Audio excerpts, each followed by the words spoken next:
সুপ্রিয় দর্শক, আশা করি সকলে অনেক ভালো এবং সুস্থ আছেন। মেডিসিন টিপস চ্যানেলের পক্ষ থেকে সবাইকে জানাচ্ছি আন্তরিক শুভেচ্ছা এবং অভিনন্দন। দর্শক, আজকের ভিডিওতে আমি আপনাদের সামনে যে মেডিসিনটি নিয়ে আলোচনা করব তার নাম হচ্ছে ইসি পিল ট্যাবলেট। এই ট্যাবলেটের জেনেরিক নাম হচ্ছে লেভোনরজেস্ট্রেল বিপি 1.5 মিলিগ্রাম। ট্যাবলেটটি তৈরি করেছে টেকনো লিমিটেড। দর্শক, আজকের ভিডিওতে আমরা জানব এই ট্যাবলেটটি কী জন্য সেবন করতে হয়, সেবনের সঠিক নিয়ম কি, কখন এই ইসি পিল সেবন করবেন, ট্যাবলেটটির পার্শ্ব প্রতিক্রিয়া কী এবং গর্ভবতী ও স্তন্যদানকারী মায়েরা এটি সেবন করতে পারবে কি না ইত্যাদি বিষয়ে বিস্তারিত আলোচনা করব। আশা করি সম্পূর্ণ ভিডিওটি দেখবেন এবং এ বিষয়ে সুস্পষ্ট ধারণা পাবেন।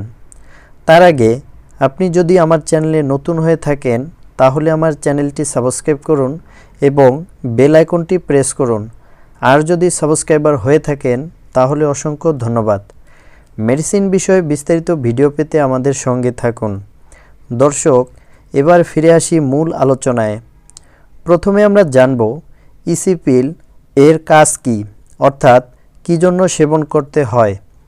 এই ট্যাবলেটটি মহিলাদের জন্য একটি গর্ভনিরোধক বড়ি, যা সহবাস করার পরে 1 থেকে 72 ঘন্টার মধ্যে একটি ট্যাবলেট সেবন করলে প্রেগনেন্ট হওয়ার ঝুঁকি থাকে না। ইসি পিল হলো এমার্জেন্সি কন্ট্রাসেপটিভ পিল। এটি মুখে খাওয়ার বড়ি। অরক্ষিত যৌন মিলনের 12 ঘন্টা থেকে 72 ঘন্টা অর্থাৎ 3 দিনের মধ্যে একটি ট্যাবলেট সেবন করলে প্রেগনেন্ট হবে না।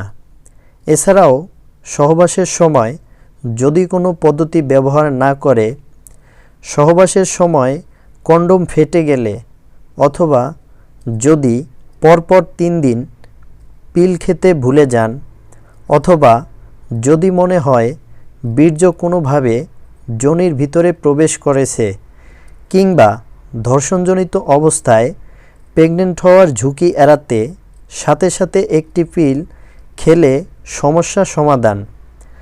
মনে রাখবেন, ইসি পিল অবশ্যই সহবাসের 12 ঘন্টা থেকে 72 ঘন্টা অর্থাৎ 3 দিনের মধ্যে খেতে হবে। যদি 72 ঘন্টা পরে সেবন করেন তাহলে কোনো কাজ হবে না। ইসি পিল খাওয়ার 3 ঘন্টার মধ্যে বমি হলে সঙ্গে সঙ্গে আরেকটি পিল পানি দিয়ে খেতে হবে।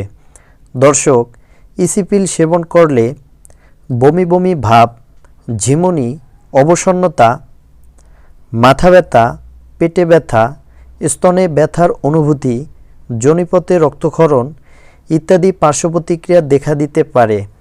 এছাড়াও অন্য কোনো লক্ষণ প্রকাশ পেলে ডাক্তারের পরামর্শ নিতে হবে।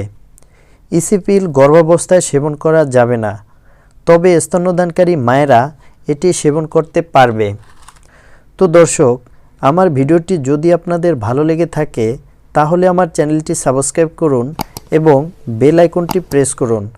ভিডিওটি বন্ধুদের মাঝে শেয়ার করুন। সকলের সুস্থতা এবং দীর্ঘায়ু কামনা করে আজকের মতো বিদায় নিচ্ছি। ধন্যবাদ।